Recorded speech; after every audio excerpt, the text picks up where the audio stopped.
Nyo adu ayam suku bampu adu ayam. Bismillah. Cek ayam enak. Dia adu ayam ku manang taruih. Keceknya manang taruih ku dek bismillah kecek. Itu terkicau tuh. Ketika ada yang nanya Ustaz, di tampek situ ada orang bisa mau bek Ustaz. Dia nyo bek juaya saja atau jo daun saja atau jo bahan-bahan alami saja. Itu dukun tuh Ustaz. Orang tanya seperti itu pada saya. Saya bilang, wallahu a'lam. Datang saya ke situ dulu, saya wawancara orangnya dulu baru kita bisa sebut ini dukun atau tidak. Assalamualaikum warahmatullahi wabarakatuh. Alhamdulillahilladzi hadana li hadza wa ma kunna linahtadiya laula an hadana Allah. Asyhadu an la ilaha illallah wahdahu la syarikalah wa asyhadu anna Muhammadan abduhu wa rasuluh. Allahumma salli wa sallim wa barik ala hadzal nabiyil karim wa ala alihi wa sahbihi wa man tabi'ahum bi ihsanin ila yaumiddin. Fanawaitu ta'alluma wa ta'lim wan naf'a wal intifa' wal ifadata wal istifadah wal hatha 'ala tamassuki bi kitabillahi ta'ala wa bi sunnati nabiyhi sallallahu alaihi wasallam wa du'a ila al-huda wa dilalata 'ala al-khair ibtigha'a mardatillahi wa sawabihi wa qurbih. Allahumma 'allimna ma yanfa'una wanfa'na bima 'allamtana wa zidna ilman. Bapak-bapak, ibu-ibu, para jamaah yang dimuliakan Allah, puji syukur kehadirat Allah Subhanahu wa taala. Salawat dan salam mudah-mudahan selalu tercurah untuk Nabi Muhammad sallallahu alaihi wasallam. Mudah-mudahan dilimpahkan pula untuk keluarga dan para sahabat beliau serta kepada siapapun yang telah menyampaikan ajaran beliau kepada kita, termasuk orang tua dan guru-guru kita. Mudah-mudahan kita, keluarga kita, anak cucu kita semuanya tetap berpegang teguh kepada apa yang telah dibawa oleh Nabi Muhammad sallallahu alaihi wasallam, sehingga nanti di akhirat kita bisa dibangkitkan bersama-sama dalam barisan beliau dan mendapatkan syafaat dari beliau. Pada hari Sabtu yang lalu kita sudah membahas tentang sihir.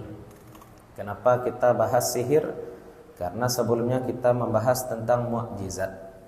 Mukjizat ini adalah perkara luar biasa yang Allah jadikan sebagai penguat bagi para nabi. Maka saat nabi semuanya datang dengan mukjizat, itu diiringi dengan tantangan. Nabi Musa itu diberikan mukjizat yang juga senada dengan kaumnya. Kalau kaum Nabi Musa misalkan mereka kan banyak tukang sihir, maka tampak zahir mukjizat Nabi Musa juga seperti sihir. Tampak zahirnya seperti sihir juga. Nabi Isa diutus kepada kaum yang bangga ya dengan kedokteran, pengobatan, tabib banyak. Nabi Isa pun diutus oleh Allah Subhanahu wa taala dengan mukjizat yang seolah-olah juga seperti tindakan dokter. Apa itu? Mengobati orang buta sejak lahir, mengobati orang sakit kusta, bahkan Nabi Isa juga mampu menghidupkan orang mati. Nabi Muhammad sallallahu alaihi wasallam diutus di kalangan orang Arab. Orang Arab ini mereka orang-orang yang fasih saat itu. Puncak kefasihan orang Arab ada pada masa Nabi sallallahu alaihi wasallam. Banyak penyair. Kowe bohong orang zaman kini kowe gara-gara syair kayak syuara. Banyak penyair. Nabi Muhammad sallallahu alaihi wasallam diutus dengan Al-Qur'an yang rancak didengar tapi bukan syair. Al-Qur'an itu indah didengar tapi bukan syair. Nabi Muhammad juga diutus bagi seluruh manusia sampai hari kiamat. Maka mukjizat Nabi Muhammad sallallahu alaihi wasallam pun adalah mukjizat yang tetap berlaku sampai hari kiamat, yaitu Al-Qur'an. Seperti itu mukjizat. Lawannya apa? Lawan mukjizat ini ada lagi perkara yang luar biasa juga. Tapi terjadinya bukan pada Nabi. Terjadi karena ada sebab-sebab yang bisa dipelajari. Apa itu namanya? Namanya sihir. Ya, Pak Rifin petang tiba nak. Wah, petang main sihir sih kau. Pada tu ayo. Oh pada tu. Sabtu petang wak main sihir sih kau nak. Ayo main sihir. Ada sihir Sabtu petang. Ya. Orang nan stresnya terkecuali. Kalau nak memperhatikan terkecoh. Jadi sihir itu bagaimana? Bisa dipelajari. Kalau mukjizat, memang wahbah ilahiyah saja, enggak, pemberian Allah. Pemberian Allah. Itu kalau mukjizat. Kalau sihir bisa dipelajari. Nah, sekarang para nabi tidak ada. Sedangkan orang soleh akan tetap ada. Orang soleh tetap ada, para nabi tidak ada lagi. Nabi sudah ditutup dengan Nabi sallallahu alaihi wasallam. Ada nabi gini, Pak. Aduh, Nabi Isa coba. Nabi Isa, ya, nanti di akhir zaman Nabi Isa diutus kembali. Tapi penutup nabi tetap Nabi Muhammad sallallahu alaihi wasallam. Walaupun nabi sudah habis, akan tetapi orang soleh tetap ada. Walaupun mukjizat sudah tidak ada, hal-hal luar biasa tetap ada. Mukjizat habis, sihir tetap ada. Kok sihir kok mesti ada lawan? Tidak mungkin sihir ini tidak ada lawan. Apa lawannya? Namanya karomah. Karomah. Kalau bahasa awaknya apa? Karamat. Kalau di Indonesia kan jadi keramat. Kok keramat? Tolong jangan dipahami angker ya. Ini tempat keramat. Apa artinya? Acok nampak penampakan. Itu namanya bukan tempat keramat. Itu namanya tempat angker. Keramat itu apa tuh? Asal katanya ya karomah, itu memang masdar ya. Karomah itu sama asal katanya dengan karim. Karomah sama dengan karim. Ini kan salah satu nama Allah, Karim. Berarti Karim mulia. Bulan puasa kecil orang Ramadan Karim, Ramadan Karim. Ya, arti Karim, karamah. Karim itu orang mulia. Kalau karamah itu kemuliaan. Allah berikan kemuliaan kepada siapapun yang Allah kehendaki. Siapa contoh paling simpel? Contoh paling simpel tu ibu. Ada lagu Roma Irama ya tentang ibu, judulnya apa? Kiramat. Kenapa Ustaz aja yang tahu? Pak Zul enggak tahu lagu Roma Irama? Enggak suka. Pak Zul tahu lagu Roma Irama Kiramat? Atau beda jalur, Maggie Z. Maggie Z mungkin ya. Beda-beda selera lo lah. Kalau Pak Zulko aliran Bon Jovi mungkin beda. Kenang dulu. Ya. Bob Marley. Ya. Jadi lagu Roma Irama itu keramat, padahal isi lagunya membahas tentang ibu. Maksudnya apa? Memang doa ibu, kecil orang doa ibu keramat. Doa ibu keramat, batu mulia, mustajab, dikabulkan oleh Allah. Itu arti keramat. Kalau dalam pemakaian kita sehari-hari. Dalam pemakaian kita sehari-hari. Dalam ilmu tauhid, keramat itu mirip-mirip. Memang asal katanya dari ini ya, karamah. Syekh Al-Jazairi itu menjelaskan karamah ini apa? Al-karamatu amrun khariqun lil adati yadharu ala yadil waliyyi. Karamah itu adalah perkara luar biasa yang muncul pada seorang wali.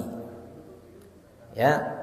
Kalau mukjizat terjadi pada nabi, kalau sihir terjadi pada orang-orang yang mempelajari ilmu terlarang tadi kita sebutkan. Sedangkan karamah ini terjadi pada wali.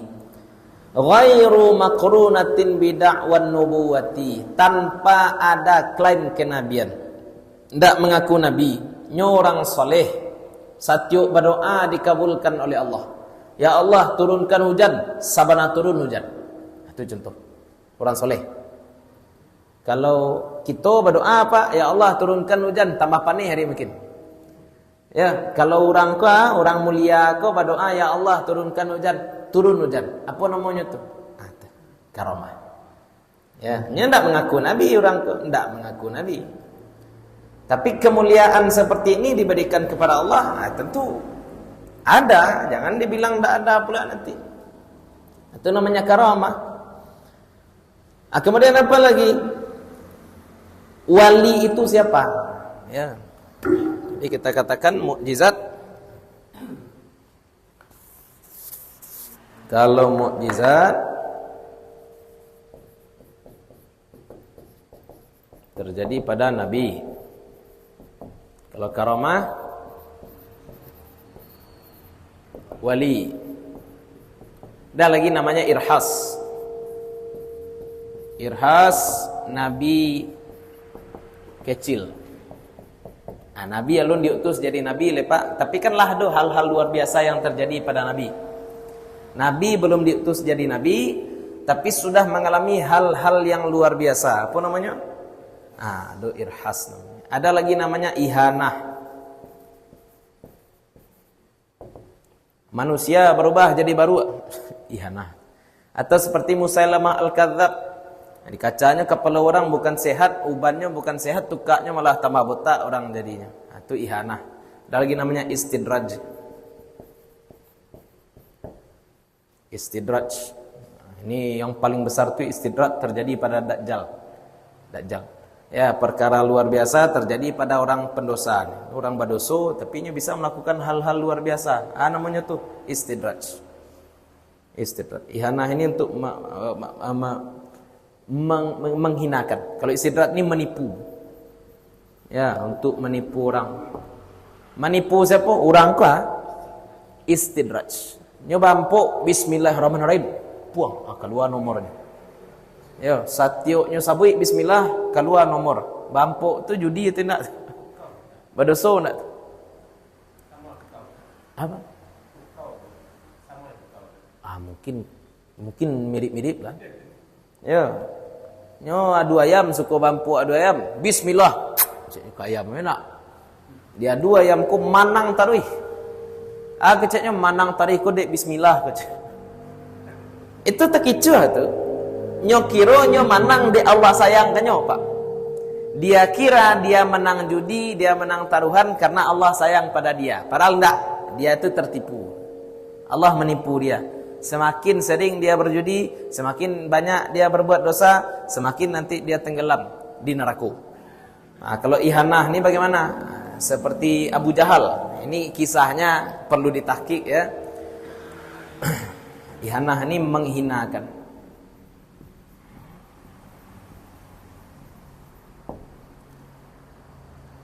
Nabi Muhammad SAW mendapatkan hadiah dari kafilah.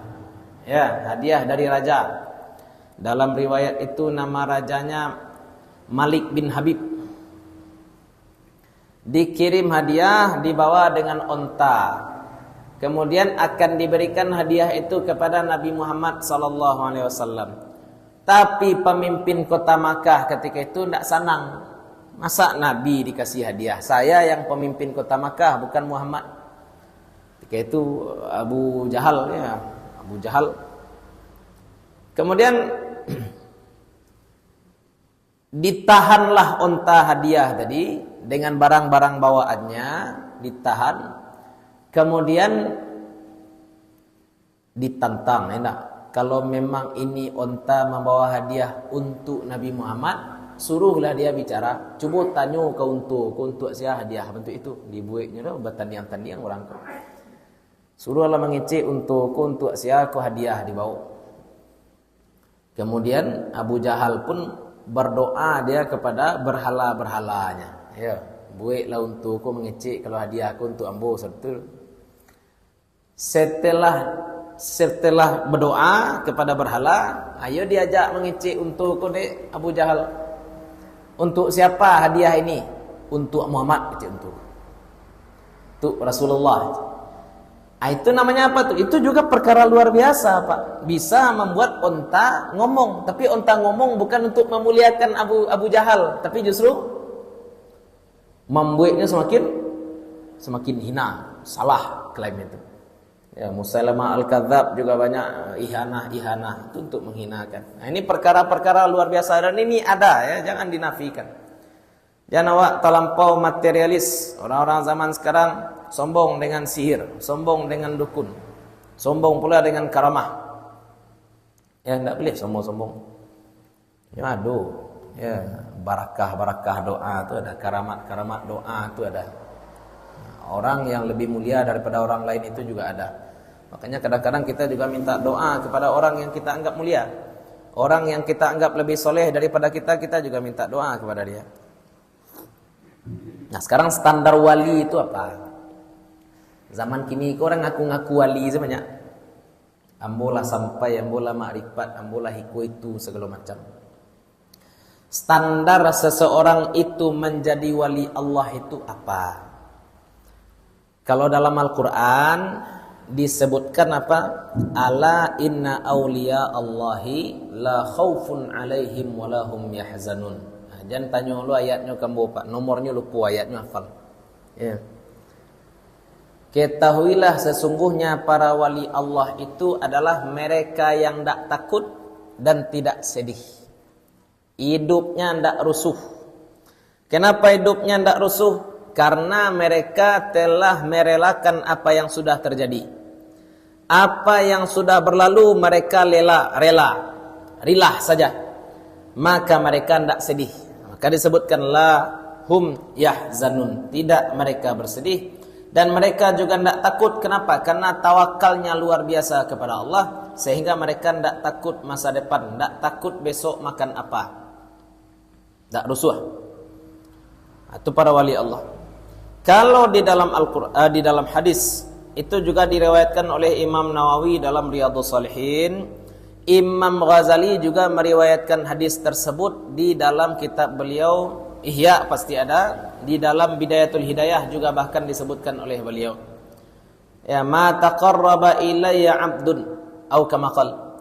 Tidaklah mendekat kepadaku seorang hamba bimaftaratuhu alaihi, dengan perkara yang aku wajibkan atasnya. Mendekat seseorang kepada Allah. Bagaimana cara seseorang mendekat kepada Allah? Dengan melaksanakan kewajiban. Kemudian apa lagi?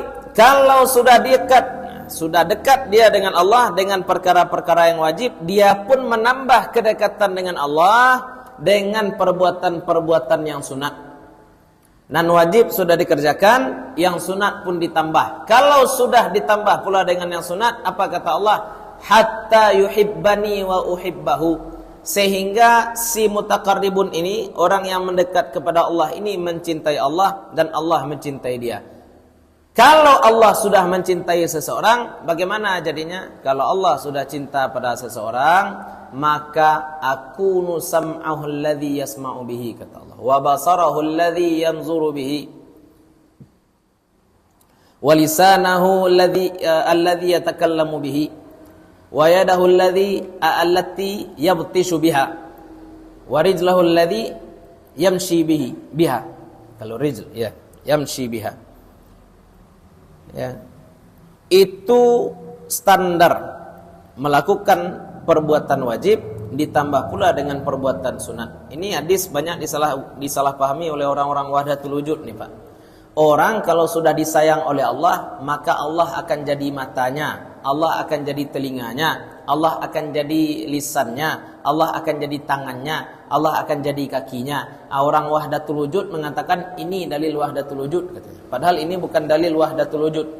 Maksudnya apa?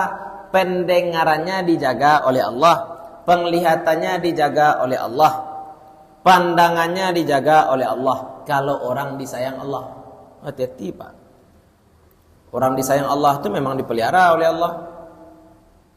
Orang yang disayang Allah itu dipelihara oleh Allah dari maksiat, walaupun potensi maksiat itu ada. Seperti Nabi Yusuf. Nabi Yusuf dipelihara oleh Allah Subhanahu wa taala dari maksiat. Nabi Muhammad juga dari kecil tidak ada beliau ikut-ikutan pesta pora orang-orang jahiliyah. Pernah ada keinginan ketika itu beliau menggembala, terdengar suara orang beralik gaya orang jahiliyah. Langsung tekan tuak Nabi terlalu tidak jadi ikut ketika Nabi masih kecil. Itu Allah jaga. Ya, Allah jaga Nabi dari perbuatan maksiat. Ada kawan, tidak tahu mau sebut kawannya sih ya. Ada kawan, cerita kampung. Ada padusi ngirim WA kanyo. Padusi mengirim WA kanyo, pinjam pitih. Pinjam pitih. Bara pinjam pitih. Kalau tidak salah 2 juta. Apa kata perempuan ini ketika minjam duit 2 juta? Apa saja akan saya lakukan Pak asal dapat 2 juta. Ya, bahaya kok Pak. Kalau Pak Datuk ada produksi ngecek benda itu kira-kira Pak Datuk. Manga saja ambo rela Pak asal dapat 2 juta kecek Pak Datuk kira-kira. Hah? Iya mana akan jadi pembantu. Hanya ngecek apa saja gua. Padusi mudo, padusi ranca keceknya apa saja akan saya lakukan asal dapat pinjam 2 juta. Ada orang rumah. Ya, ku bahayo Pak. Ya. Kecek kawan ambo ko kambo, ko keceknya. Untung dari rekening ambo piti 1.500.000 ini. Am kasihnya tu Pak. Kalau 5 juta dari rekeningnya mungkin terlaluan tidak mau. Kalau di rekening saya ada 2 juta atau lebih dari 2 juta, mungkin saya mau ngapa-ngapain dengan ini perempuan. Tapi kebetulan di rekening berapa petinya? 1,5 juta, alhamdulillah. Iya Pak, dosaku kan kadang-kadang dia ada kesempatan mengkawak ngarajuan. Itu kan berarti Allah menjaga kita. Allah menjaga kita. Potensi berbuat dosa ada, tapi syaratnya 2 juta. Ternyata duit kita cuma 1.500.000. Syukuri. Nah ibu-ibu syukur saja kalau laki bansai yo. Laki miskin syukuri saja. Ya. Aduh lo cerita Gus Baha enggak. Seorang datang kepada Kiai tolong doakan agar suami saya kaya. Pak kata Kiai tadi, yakin kamu suami kamu mau kaya? Yakin. Kalau suami kamu kaya, kira-kira apa yang mau dia renovasi pertama? Rumah. Kalaulah kaya laki-laki, maka dia akan merenovasi rumah. Kalau rumah sudah direnovasi, apa lagi yang akan dia tukar? Oto. Kalau oto lah ranca, alih nak ditukar. Aura rumah lah. Tak kecek pada siko, ayolah biarlah bansai saja terus. Tak jadi kayu. Ya, itu Allah sayang sebenarnya. Allah sayang, maka Allah jaga dari perbuatan dosa. Jadi Allah jadi mata, Allah jadi telinga. Itu maksudnya bukan Allah menyatu dengan makhluk. Maksudnya adalah Allah jaga pandangan, Allah jaga pendengaran, Allah jaga lisan, Allah jaga kakinya kemana melangkah, ke tampik-tampik halal saja. Itu maksudnya. Jangan disalah-salah pahami nanti. Itu wali juga. Itu wali Allah. Dan memang kalau kita mau bicara standar hidayah itu kan ada 2 jenis hidayah dari Allah. Ada 2 macam hidayah. Ini untuk orang-orang yang selalu ngomong nunggu hidayah nih Pak. Banyak orang sekarang ngaku nunggu hidayah, padahal sebenarnya dia tidak nunggu hidayah, dia nunggu ajal aja tuh. Hidayah ini kan bahasa kitanya petunjuk nih. Petunjuk ini ada petunjuk awal, ya petunjuk basic, istilahnya lah, petunjuk basic. Ada lagi petunjuk yang premium.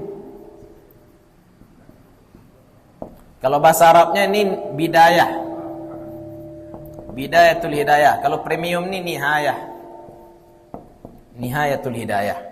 Ambo membahasakan dengan bahasa premium. Ambo lagi contohnya ke Pak. Ustadz Mara tanya pada saya, Ustadz Habib, ya Ustadz Mara, saya mau ke rumah sakit lewat mana? Saya mau ke rumah sakit lewat mana? Kan saya tunjukkan, Ustadz, nanti Ustadz dari sini belok kiri sampai di Lubang Basilang, nanti lurus saja, nanti ada belok kiri ke Galanggang, di Galanggang mutar dulu, keluar di jalan arah jalan Jeruk tu, jalan namanya tu, itulah. Tembus nanti ke ranah enak Kubu Gadang, nanti sampai nanti di rumah sakit umum daerah. Saya bilang seperti itu. Itu petunjuk enggak Pak? Itu petunjuk. Karena saya dengan Ustadz Mara biasa saja, kawan-kawan biasa. Tapi kalau saya sayang pada Ustadz Mara nanya, Ustadz, saya mau ke rumah sakit, gimana jalannya? Kata Ustadz Mara. Apa saya bilang? Biawa antar. Biar saya antar. Sehingga Ustadz tidak perlu mikir beloknya di mana, mutarnya di mana, tidak perlu mikir. Itu kan petunjuk juga Pak. Kebanyakan kita menganggap hidayah itu bentuknya yang nomor 2 itu saja. Dia anggap hidayah itu apa? Menggari saja hati ingin salat, bergerak saja hati kita ingin puasa, bergerak saja hati kita ingin tahajud. Orang kira hidayah seperti itu. Duit ada, kelapangan ada, kesehatan ada, banyak berangkat haji aja Pak, nunggu hidayah. Nunggu hidayah misalkan. Ya, paling tidak kan usaha dulu ya Pak ya. Paling tidak usaha dulu, nabung kah misalkan. Paling tidak usaha dulu. Nah, tapi tidak ada keinginan sama sekali. Padusi rancak akan tetapi aurat tidak ditutup dengan baik. Kenapa belum juga menutup aurat Bu? Apa kata ibunya? Nunggu hidayah Ustaz. Hidayah yang dia maksud itu apa? Hidayah premium. Untuk bisa dapat hidayah premium ada syaratnya. Apa itu? Patuhi dulu hidayah yang pertama, hidayah basic. Ketika Nabi SAW sampaikan ini halal, ini haram, itu petunjuk enggak tuh Pak? Itu petunjuk. Ya. Nabi menyampaikan ini halal, ini haram, itu petunjuk tuh. Jangan dikatakan Nabi tidak memberi petunjuk. Karena Allah juga katakan bahwasanya Nabi itu memberi petunjuk. Wa innaka latahdi ila siratim mustaqim. Kamu memberi petunjuk kepada jalan yang lurus, kata Allah kepada Nabi Muhammad. Ya. Kalau hidayah batin, ya hidayah batin itu premium. Itu untuk orang-orang yang disayang Allah saja lah gitu. Memang Allah sayang pada dia. Maka jangan tunggu hidayah yang level 2 ini ya. Lakukan dulu kewajiban kita, tambah dengan amal-amal sunnah. Allah sayang pada kita. Kalau Allah sudah sayang pada kita, ketika itu baru terasa nikmat ibadah. Tidak berat lagi sholat, tidak berat lagi puasa, dan seterusnya. Nah, itu cara dapat hidayah. Ini wali ini ya, orang-orang yang dicintai Allah. Nah, di sini disebutkan al-waliyu huwal arifu billahi ta'ala wa sifatihi hasba ma yumkinul muwadhibu ala ta'atil mujtanibu lil ma'asi wa sayyiati wal mu'ridu 'anil mihmaki fil ladzati wasyahwat. Baik jadi wali Allah. Menjadi wali Allah itu berat. Syaratnya apa saja? Ini kriteria wali di sini disebutkan. Yang pertama dia kenal Allah dan sifat-sifat Allah. Kenal Allah dan sifat-sifat Allah. Apapun yang dia rasakan, dia kembalikan kepada sifat-sifat Allah. Dia dapat musibah, dia kembalikan kepada Allah. Allah, ya Allah Qahhar, Allah Jabbar, Allah Jalal. Kalau dia mendapat nikmat, dia juga kembalikan kepada Allah. Ini Allah yang atur sehingga saya dapat nikmat. Kenal, ya, kenal Allah. Wah, beda kalau kenal manusia tahu romannya. Kalau kenal Allah ada tahu romannya dah Bu. Ya. Ini kenal Allah. Apa yang Ibu kenal tentang Allah? Ada orang berzikir enggak? Allahu Akbar. Yang terbayang oleh dia apa? Ikut Allah, kok Pak? Allah. Aku tulisan nama Allah. Ada orang yang ingin berzikir, piciangnya matuk. La ilaha illallah, Allahu Akbar. Yang dalam kepalanya tulisan Allah. Berarti dia tidak ingat Allah itu. Dia ingat tulisan nama Allah. Orang ingat Allah itu bagaimana? Semua yang ada pada dirinya, hidupnya, matinya, dia tahu bahwasanya sumbernya dari Allah. Ya, apapun harakat gerakan jantungnya, dia tahunya bahwasanya jantung itu berdetak karena Allah. Nah, itu baru kenal Allah. Ndak mengana tulisan niku Pak. Kalau tulisan niku hanya kok. Ya enggak? Itu tulisan nama Allah. Beda. Allah bukan tulisan Allah, tulisan Allah bukan Allah juga. Nah, dan Allah ndak bisa juga ndak mungkin kita bayangkan sebagaimana kita membayangkan orang hitamkah, putihkah, aluihkah, kasikah.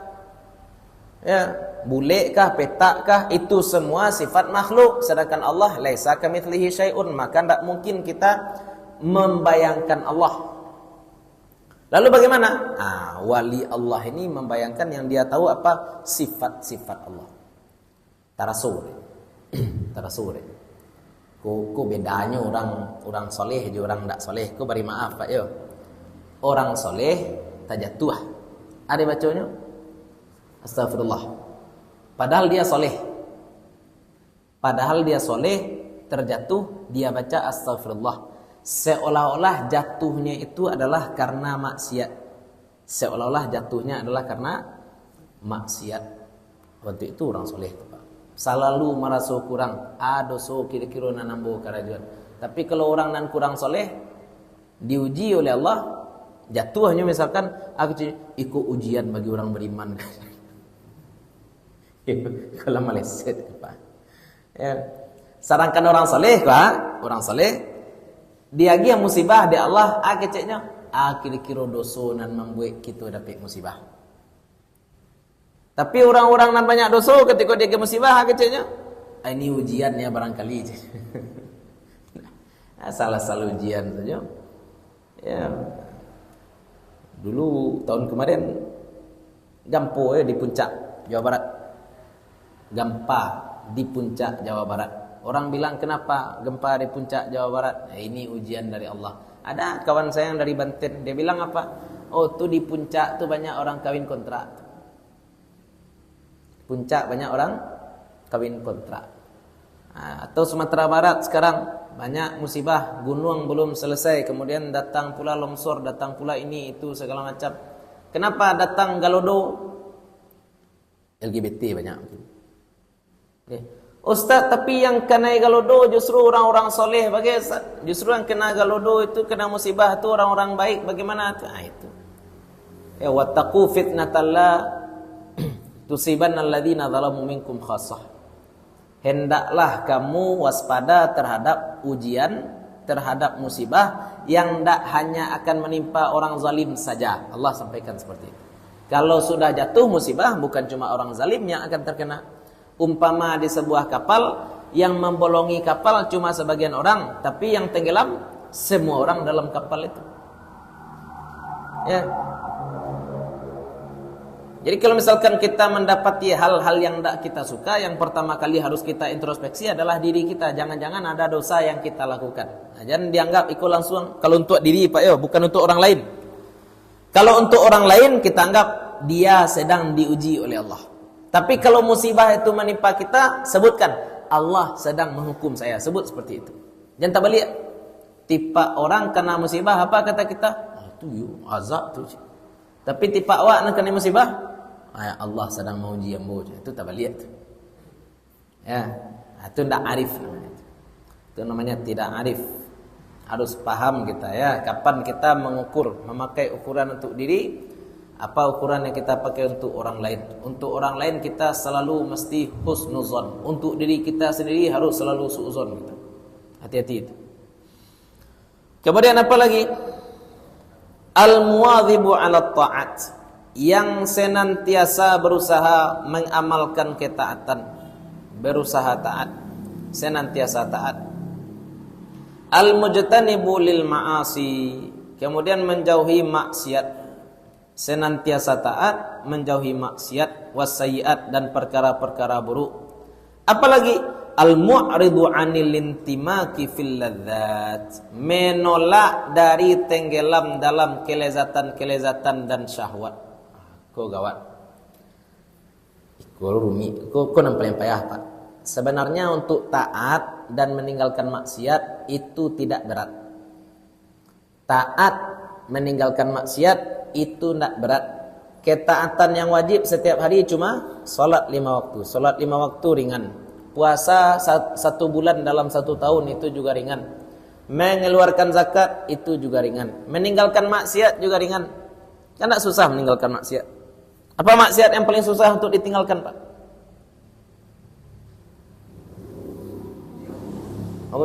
Tidak usah kawan. Ya di rumah saja. Payah unjangnya. Ya. Anan payah kini cari padusi rancak misalkan. Ya, baru keluar rumah nampak padusi rancak sekali. Kan maksiat. Baca rohnya. Jangan keluar rumah. Keluar rumah. Ya enggak. Paralu saja keluar. Ya, enggak payah sebenarnya meninggalkan maksiat itu enggak payah. Sebenarnya ya Pak ya. Yang susah tu ini ya, tidak tenggelam dalam kelezatan-kelezatan syahwat. Makan terlampau banyak. Ya, makan terlampau banyak. Makan banyak jadilah, tapi kok terlampau banyak dah elok. Lalu terlampau banyak dah elok. Itu lazat. Kalau hitung-hitungan kini barangkali yang orang heboh sekarang hendak sharing dengarkan lagu dengan musik acuk lalai. Ustaz kan enggak haram musik, iya enggak haram. Kita enggak bahas halal haramnya sekarang. Yang kita bahas itu apa? Lazat. Ya, melalaikan. Ini perbuatan enak tapi melalaikan. Nah, kayak inilah wali Allah. Kalau wali Allah yang disebutkan dalam Al-Quran itu contohnya siapa? Maryam. Wali Allah contohnya yang disebutkan dalam Al-Quran Maryam. Siapa lagi contoh wali Allah kalau yang semasa dengan Nabi SAW? Abu Bakar As-Siddiq. Kalau di dalam Al-Quran juga ada umat Nabi Sulaiman. Nabi Sulaiman yang mampu meminahkan singgasana Balqis. Padahal beliau bukan Nabi. Itu juga orang soleh. Ya, namanya Asif. Asif bin Mulaikan. Nah, itu luar biasa juga. Ya, mampu memindahkan singgasana Balqis. Padahal beliau bukan Nabi. Lalu dengan apa? Itu yang karamah. Jadi karamah ini apa? Perkara luar biasa terjadi pada wali. Wali itu siapa? Ini dia nih. Wali itu orang yang dimuliakan Allah, orang yang dicintai Allah. Standarnya apa? Kalau kita mau bikin standar paling simpel sekarang, tidak tinggal sholat. Tidak tinggal sholat. Ini beri maaf nih ya. Orang kan kadang-kadang bertanya, Ustaz, bagaimana hukumnya baru bek kampung? Gimana hukumnya baru bek kampung? Baru beknya. Bagaimana cara berobat? Kita bawa ayam ke situ, Ustaz. Lalu bagaimana? Disembelih oleh orangnya. Lalu bagaimana? Kemudian dibelah perutnya. Lalu bagaimana? Dilihat di dalam perutnya itu apa yang sakit. Contoh. Ini perkara ajaib atau biasa nih, Pak? Abu? Ajaib. Bisa mendiagnosis penyakit dari ayam. Masa biasa? Kalau biasa sadonya bisa orang. Ya, ini hanya sebagian orang bisa seperti itu. Ini kan ada dua kemungkinan nih. Kemampuan yang dia miliki itu ada dua kemungkinan. Yang pertama, boleh jadi ini memang murni pemberian dari Allah. Boleh jadi itu, Pak.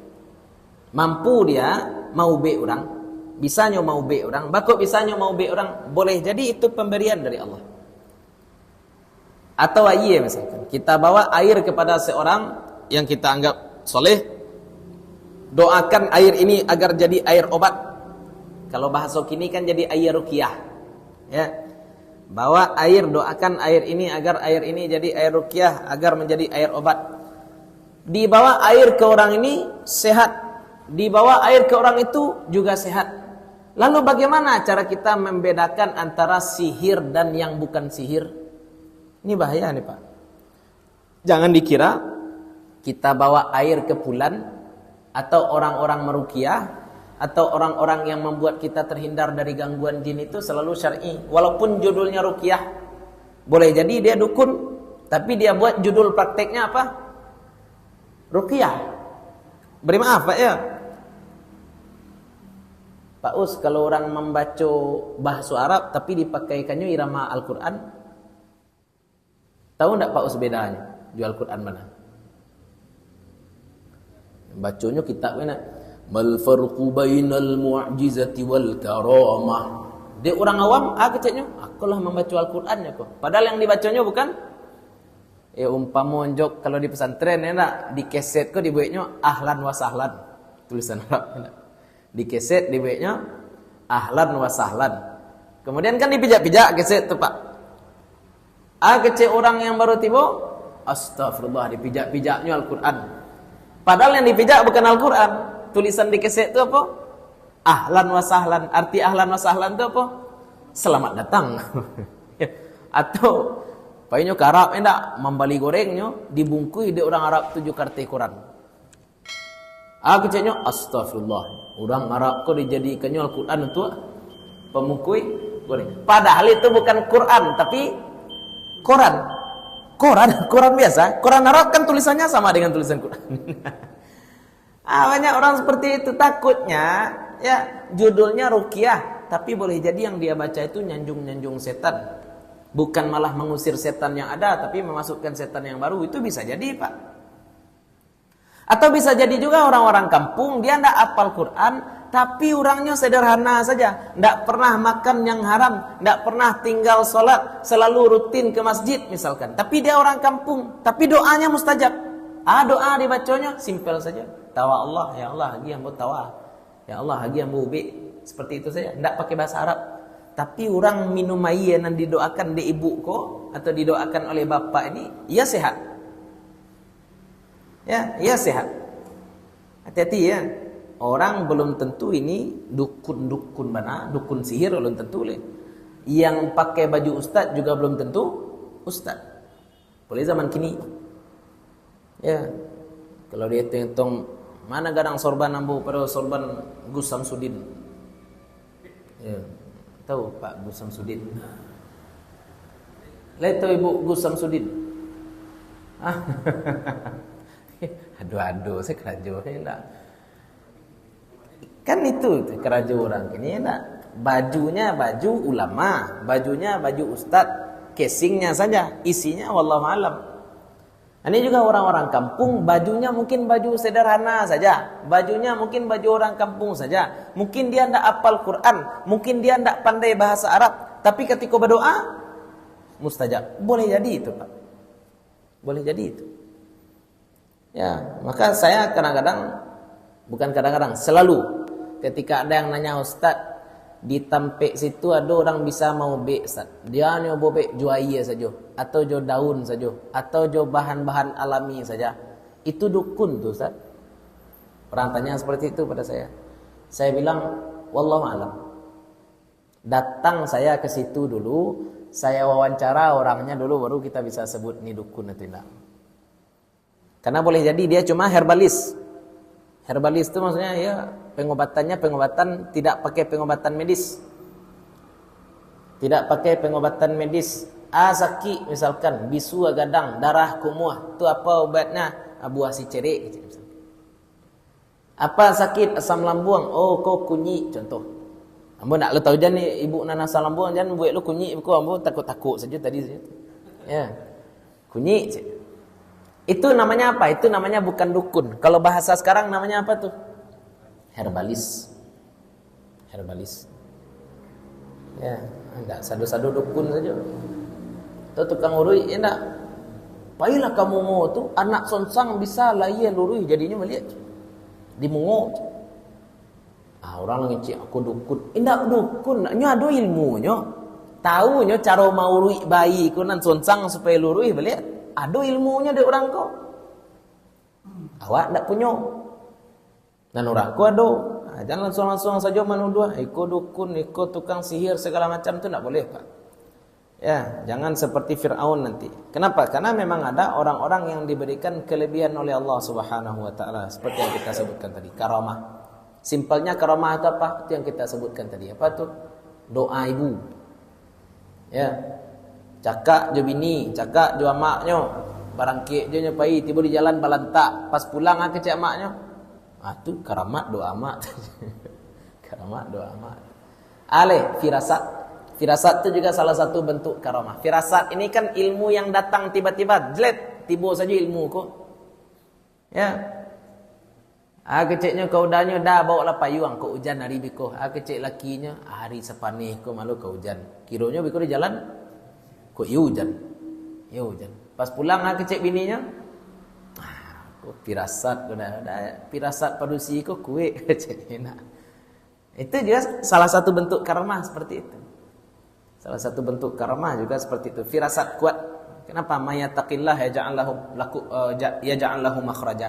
Allah katakan wattaqullah wa yu'allimukullah.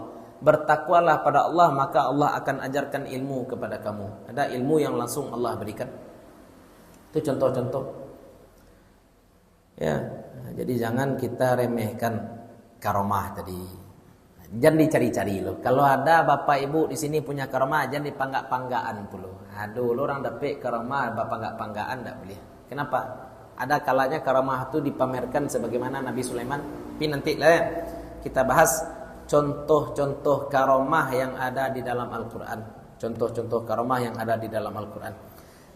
Yang penting yang perlu digarisbawahi pada malam hari ini adalah karomah itu ada, dan kalau kita mendapati sebuah perkara itu aneh, tidak masuk di akal, di luar nurul, ya. Kalau ada sebuah perkara di luar nalar kita, jangan langsung klaim ini sihir, ini dukun, ini segala macam, tidak boleh. Ditahkik dulu, diteliti dulu, dicaliak bana dulu, ditabayunkan dulu, diwawancarai dulu kalau perlu. Sebab biarlah kita salah menuduh orang kafir sebagai muslim daripada kita menuduh orang muslim kafir. Hati-hati itu, Pak. Biarlah salah mengiru. Nampak dia orang kafirnya sebenarnya, tapi kita kira dia muslim. Itu lebih baik daripada ternyata dia muslim tapi kita tuduh kafir. Itu lebih parah. Ya, makanya hati-hati betul. Insyaallah pertemuan selanjutnya kita akan bahas contoh-contoh karamah yang ada di dalam Al-Qur'an, kemudian karamah yang juga terjadi pada sahabat-sahabat Nabi Muhammad SAW, dan juga bagaimana kita memandang karamah, dan bagaimana caranya kita bisa menjadi wali Allah. Cara menjadi wali Allah itu kan sudah kita sampaikan 2 saja ya. Lakukan yang wajib tambah dengan yang sunat. Tinggalkan maksiat. Tapi baik, Pak. Itu baca caranya. Ayo. Iya, Pak.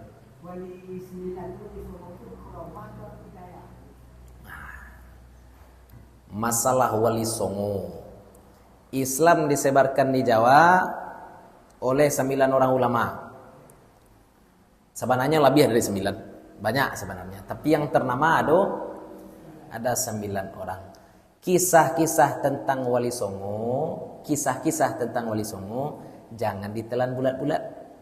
Ada kisah bertapa sampai berlumui, ya nak? Ada kisah itu ndak. Kalau ambo cerita-cerita model itu ndak akan ambo terima. Kenapa? Gara-gara kisah-kisah aneh seperti itu kita lupa perjuangan asli wali. Perjuangan asli wali itu. Ya nak, Syarif Hidayatullah itu kan salah satu wali songo. Apa yang dilakukan? Baparang tuh, Pak. Indak impuk batu saja kalau wan betul itu nak baperang itu. Ya, atau Sunan Kalijaga itu mengislamkan orang Jawa dengan apa? Dengan seni, ini contoh. Dengan wayang, ya nak? Dibuat wayang, kemudian setiap orang yang masuk itu mesti mengucapkan 2 kalimat syahadat. Syarat masuknya enggak bayar, tapi syaratnya apa tadi? 2 kalimat. Kalau dengan bahasa Jawa kan 2 kalimat syahadat itu syahadatain, Pak. Syahadatain. Kalau dengan bahasa Jawa apa? Logat Jawa. Sekaten. Ya, syahadatain asalnya. Jadi sekaten. Itu contoh tuh. Gara-gara cerita bertapalah, gara-gara cerita itulah maling dipotong tangan segala macam, cerita-cerita karamah entah iya entah tidak. Lupa orang dengan kegiatan dakwah yang asli mengislamkan orang tadi. Mitos-mitos jangan diambil. Atau cerita Syekh Burhanuddin Ulakan. Syekh Burhanuddin Ulakan tuh baparang tuh. Ini orang cerita Syekh Burhanuddin Ulakan dari Aceh sampai di Pariaman naik apa? Naik daun talas. Ada tuh cerita. Naik daun talas dari Aceh enggak? Aduh. Enggak. Datang dari Aceh itu memang dikawal oleh pasukan kerajaan Aceh ketika itu. Memang dikawal. Diutus oleh gurunya. Supaya aman dalam perjalanan sampai di Pariaman. Kemudian bagaimana usaha beliau agar setiap nagari itu punya masjid, ya, ada masjid, ada balai, ada ampek suku paling tidak. Kan satu nagari bisa dianggap satu nagari ada ampek suku, ada masjid. Kemudian setiap masjid itu harus ada angku katiknya, harus ada angku imamnya, harus ada bilalnya, harus ada labainya, segala macam. Itu usaha Syekh Ahmad Khatib. Tapi gara-gara cerita naik daun taleh tadi, hilang saja cerita jasu-jasu para ulama. Ale cerita Syekh Ahmad Khatib kalau nak cok dibaca orang enak iko batu adu merah adu darah. Iko darah Syekh Ahmad Khatib. Syekh Burhanuddin. Darah Syekh Burhanuddin. Baca ceritanya maka ada darah. Suatu malam Syekh Burhanuddin disuruh untuk menjaga anak gurunya. Anak gurunya perempuan. Pas malam tabi syahwat Syekh Burhanuddin. Tapi beliau tidak mau untuk mengapa-ngapakan anak gurunya. Sehingga dia pun turun ke bawah rumah. Dia ambil batu ditapuaknya tapuaknya kelaminnya. Tu sampai juga darah sampai gitu. Itu kan cerita saja tu.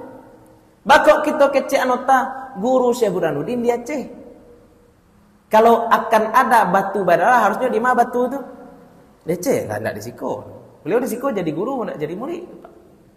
Ada orang cerita, aku ceritanya di Siko ayah batang ayah selalu karuah, bama ko karuah. Suatu ketika Syekh Burhanuddin kehilangan kabau. Itu dicari-cari tidak dapat. Kemudian kecek Syekh Burhanuddin bertanya ke orang kampung, tidak ada orang kampung yang tahu. Sehingga Syekh Burhanuddin ngecek, kalau orang kampung Siko nan mambiak kabau ambo, maka karuah ayah batang ayah ko tarui. Kiranya yo karuah. Itu kan aneh-aneh itu cerita. Ya entah iya entah tidak.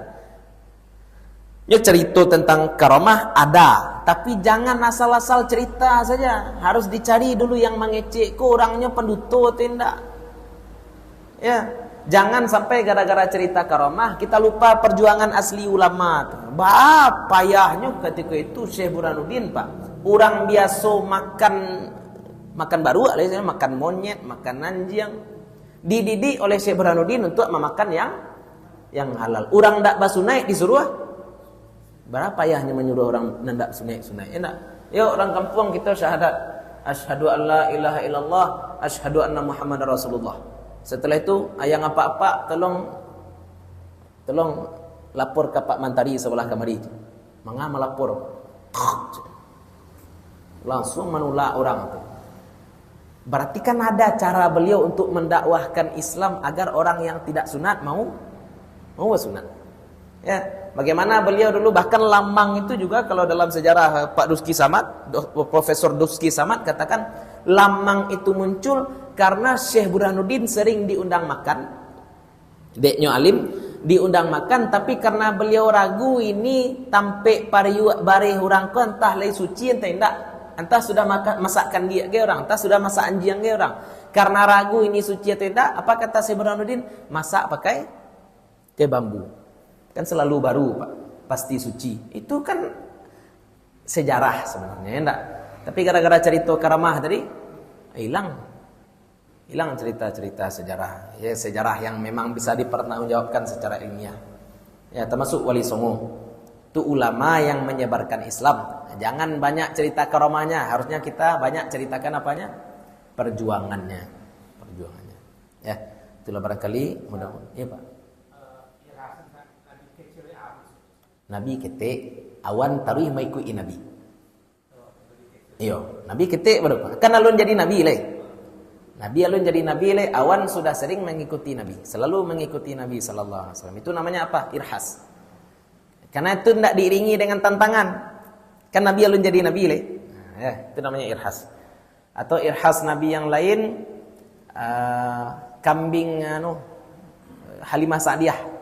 Ya, kambing Halimah Sa'diyah selalu gemuk ketika Nabi dirawat oleh Halimah Sa'diyah, ya, yang menyusui Nabi. Halimah Sa'diyah menyusui Nabi, itu namanya irhas. Ibunda Nabi tidak pernah sakit ketika melahirkan Nabi, itu juga irhas. Kita sebut mukjizat belum. Kenapa? Karena Nabi belum diangkat jadi Nabi. Maksudnya Nabi alun diangkat jadi Nabi, tapi perkara luar biasa sudah terjadi. Itu namanya irhas. Ya. Contohnya itu tadi. Nabi selalu diiringi oleh awan. Kalau Nabi sudah diangkat jadi Nabi, ada satu mukjizat Nabi yang unik. Mukjizat Nabi itu apa? Setiap orang yang berjumpa Nabi itu nyaman, Pak. Tidak terlalu menduduk, tidak perlu tinggi, tidak mendongkak. Istilahnya apa? Nampak oleh kita Nabi di sini, nampak oleh kita orang di situ.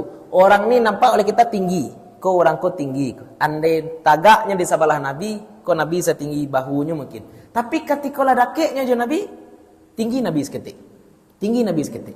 Itu mukjizat Nabi. Itu makanya orang ketika menyebut berapa tinggi Nabi, orang bilang Nabi tidak tinggi, tidak pendek. Ya. Karena nyaman orang melihat Nabi sallallahu alaihi wasallam. Ya, itu tidak bisa diukur-ukur, Pak. Ya, tidak bisa diukur-ukur.